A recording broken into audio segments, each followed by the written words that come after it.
Bem-vindos ao Ciência Physics Brasil. Espero que vocês estejam maravilhosamente bem. Você já parou para pensar no que acontece no interior do seu corpo quando consome regularmente biscoitos recheados, refrigerantes, macarrão instantâneo e salgadinhos de pacote ao longo de muitos anos? A resposta está em um conjunto cada vez mais robusto de evidências científicas que revelam como esses produtos, chamados de ultraprocessados, alteram o funcionamento de órgãos, células e até mesmo do seu material genético de maneira silenciosa e cumulativa.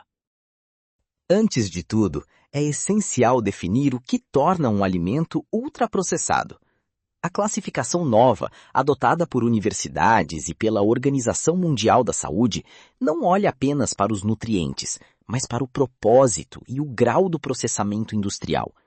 Alimentos ultraprocessados são formulações feitas majoritariamente de substâncias extraídas de alimentos, como óleos, amidos e açúcares, ou sintetizadas em laboratório a partir de matérias-primas orgânicas, como corantes, aromatizantes e realçadores de sabor.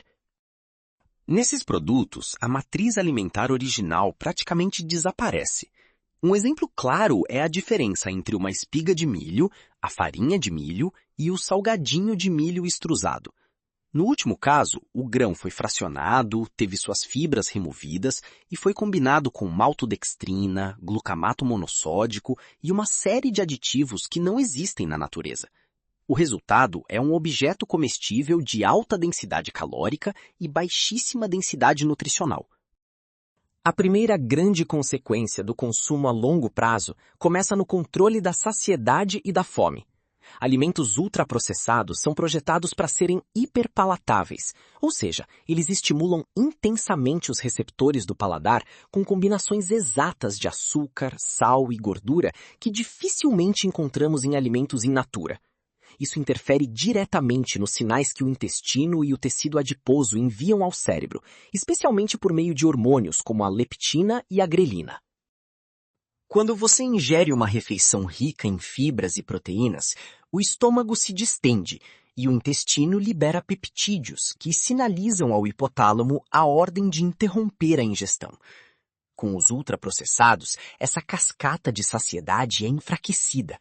A mastigação é mínima, o esvaziamento gástrico é rápido e a absorção de glicose ocorre de forma abrupta, disparando um pico de insulina que, pouco tempo depois, derruba a glicemia e reacende a fome de maneira precoce. Esse ciclo de picos e vales glicêmicos, repetido diariamente por anos, sobrecarrega o pâncreas e os receptores de insulina nas células musculares e hepáticas. O corpo passa a precisar de quantidades cada vez maiores de insulina para colocar a mesma glicose para dentro das células, um fenômeno conhecido como resistência à insulina. A resistência insulínica é a base fisiopatológica da diabetes tipo 2, mas também está por trás de muitas outras doenças crônicas que surgem lentamente. Além da glicose desregulada, a frutose presente em xaropes, como o de milho rico em frutose, merece atenção. Diferentemente da glicose, a frutose é metabolizada quase que exclusivamente pelo fígado. Quando consumida em grandes quantidades e de forma líquida, como nos refrigerantes, ela favorece a formação de gordura dentro das células hepáticas, por meio de um processo chamado lipogênese de novo. A consequência de longo prazo é a doença hepática gordurosa não alcoólica, que pode evoluir para cirrose e câncer de fígado. O tecido adiposo em si também se modifica com anos de exposição aos ultraprocessados. Não se trata apenas de acumular gordura, mas do tipo de inflamação que esse tecido passa a produzir. O adipócito hipertrofiado começa a secretar citocinas pró-inflamatórias, como o fator de necrose tumoral alfa e a interleucina 6, instalando um estado de inflamação sistêmica crônica de baixo grau que funciona como pano de fundo para inúmeras doenças. A inflamação de baixo grau provocada pelo consumo prolongado de ultraprocessados atinge diretamente a parede interna das artérias, o endotélio. O endotélio lesionado perde a capacidade de produzir óxido nítrico de maneira adequada, dificultando a vasodilatação e elevando a pressão arterial. Ao mesmo tempo, as partículas de colesterol LDL oxidado penetram com mais facilidade nessa parede, dando início à formação das placas de ateroma que caracterizam a aterosclerose. Com o passar das décadas, essas placas podem crescer, calcificar e obstruir vasos fundamentais do coração e do cérebro. Não é coincidência que estudos populacionais de grande porte, como o Nutrinet Santé na França e o SAN na Espanha, associem cada aumento de 10% no consumo de ultraprocessados a um risco significativamente maior de infarto agudo do miocárdio e acidente vascular cerebral, independentemente da ingestão total de gorduras ou sódio. O sistema digestivo também sofre transformações estruturais profundas. A ausência de fibras alimentares, que serve de substrato para as bactérias benéficas do cólon, altera a composição da microbiota intestinal.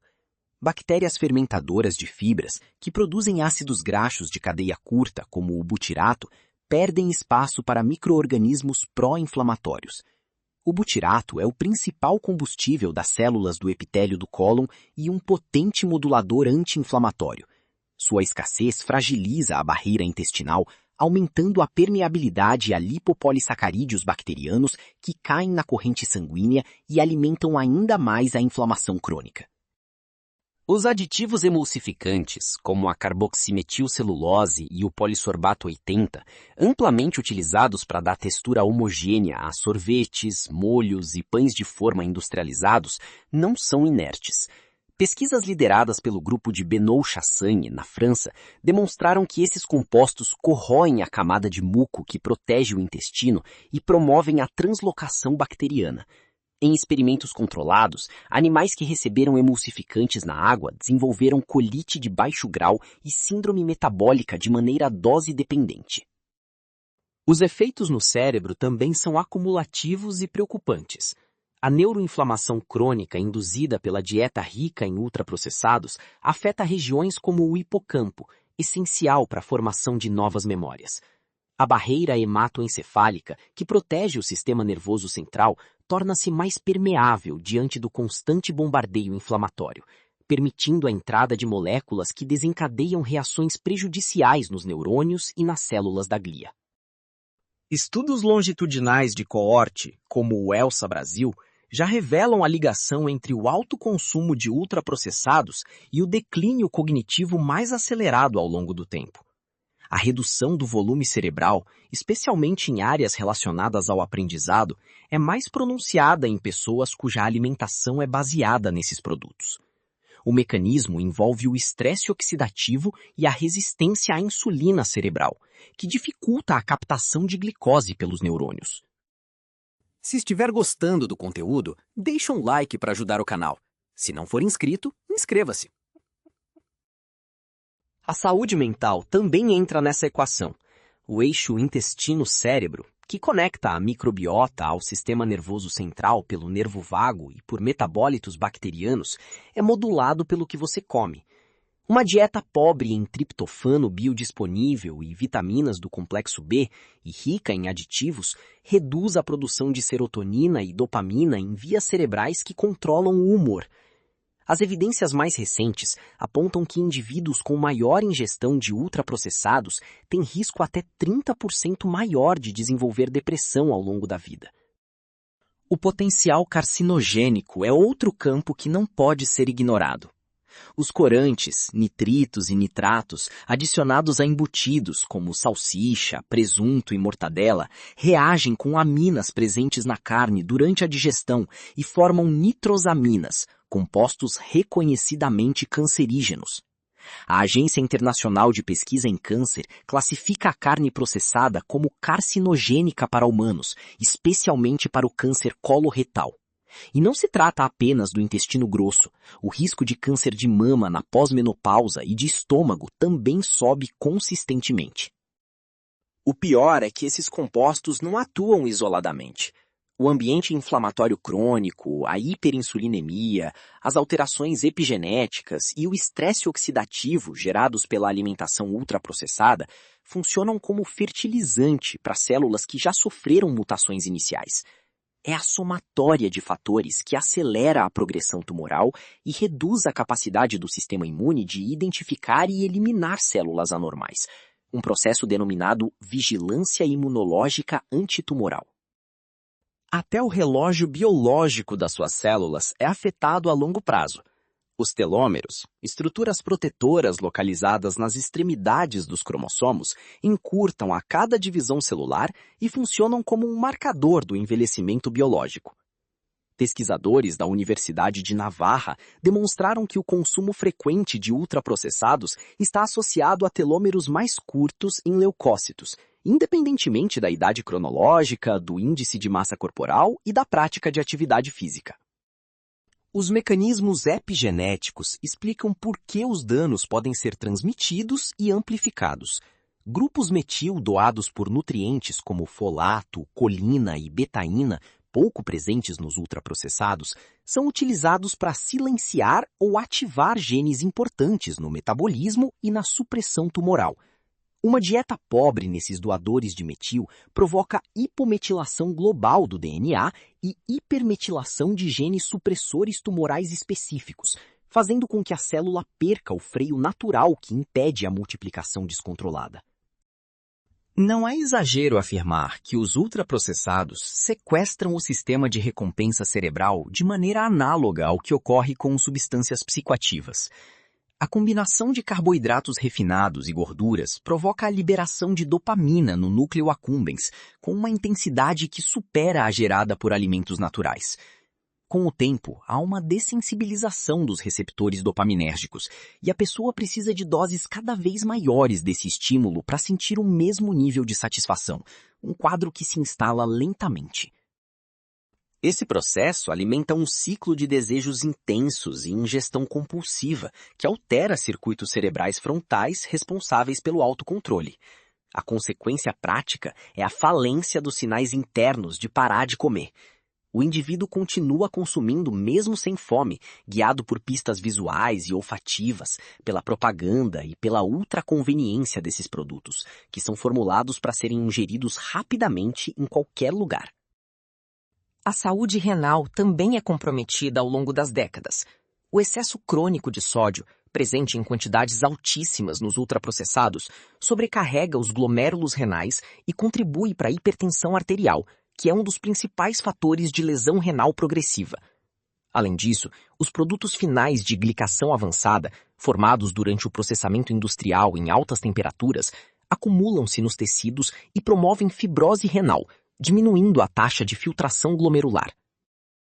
A saúde óssea responde à ausência prolongada de minerais e vitaminas. Magnésio, potássio e vitamina K2, fundamentais para a fixação do cálcio na matriz óssea, são drasticamente reduzidos quando a alimentação se baseia em ultraprocessados. Em paralelo, o ambiente acidificante gerado pelo excesso de fosfatos e proteínas de baixa qualidade estimula a reabsorção óssea contínua para tamponar o pH sanguíneo, contribuindo para a osteopenia e a osteoporose ao longo do envelhecimento. Até a pele, o maior órgão do corpo, revela os estragos internos desse tipo de alimentação de longo prazo. O processo de glicação, no qual açúcares se ligam a proteínas como o colágeno e a elastina sem controle enzimático, enrijece as fibras de sustentação da derme. Isso acelera o aparecimento de rugas profundas e a perda da elasticidade, um fenômeno que a medicina estética moderna reconhece como um marcador de envelhecimento precoce induzido pela dieta. Os ultraprocessados também modificam as preferências alimentares desde a primeira infância, criando uma memória gustativa viciada em sabores artificiais intensos. O paladar infantil, exposto constantemente a aromas sintéticos de frutas que não contêm fruta nenhuma, perde a sensibilidade para o dulçor natural de uma maçã ou de uma cenoura. Essa reprogramação sensorial precoce perpetua o ciclo de consumo na vida adulta e dificulta a adesão a uma alimentação baseada em alimentos verdadeiros. A praticidade desses produtos esconde um alto custo metabólico, que muitas vezes só é percebido quando o diagnóstico de uma doença crônica já está estabelecido. Não existe ultraprocessado que, por si só, cause um infarto na semana seguinte. O dano é silencioso, cumulativo e trabalha minando os sistemas de defesa e reparo do organismo ano após ano. Cada refeição baseada nesses produtos é uma oportunidade perdida de fornecer ao corpo os fitoquímicos, os antioxidantes e os compostos bioativos que desligam vias inflamatórias e ativam genes protetores. A solução não está em demonizar ingredientes isolados, mas em compreender a lógica do processamento industrial extremo. A indústria combina substâncias que jamais seriam encontradas juntas em uma cozinha doméstica, em proporções que sobrecarregam as vias metabólicas humanas, moldadas por milhões de anos de evolução, comendo alimentos naturais e minimamente processados. O corpo não foi projetado para interpretar corretamente os sinais de uma fórmula que inclui 12 fontes de açúcar diferentes, mascaradas sob nomes técnicos no rótulo. Os ensaios clínicos randomizados, como o conduzido por Kevin Hall nos Institutos Nacionais de Saúde dos Estados Unidos, já comprovaram que, quando comparadas duas dietas com os mesmos macronutrientes, as pessoas que consumiam ultraprocessados ingeriram cerca de 500 calorias a mais por dia e ganharam peso, enquanto as que comiam alimentos não processados perderam peso, tudo sem qualquer restrição calórica imposta. Essa diferença não estava nos nutrientes, mas na própria estrutura do alimento. Diante de tudo isso, a recomendação mais segura e baseada em evidências é fazer da comida de verdade a base da alimentação diária. Reduzir o consumo de ultraprocessados não significa nunca mais comer um doce ou petisco, mas retirar esses produtos da posição central que muitas vezes ocupam no café da manhã, almoço e jantar. Enfim, na próxima ida ao mercado, faça o teste. Pegue qualquer alimento industrializado e leia a lista de ingredientes na embalagem. Se tiver algo que não veio de uma plantação ou de um animal, ou não foi preparado numa panela comum, simplesmente devolva à prateleira. Sua saúde agradece. Obrigado por assistir. Se gostou do conteúdo, deixe um like e compartilhe.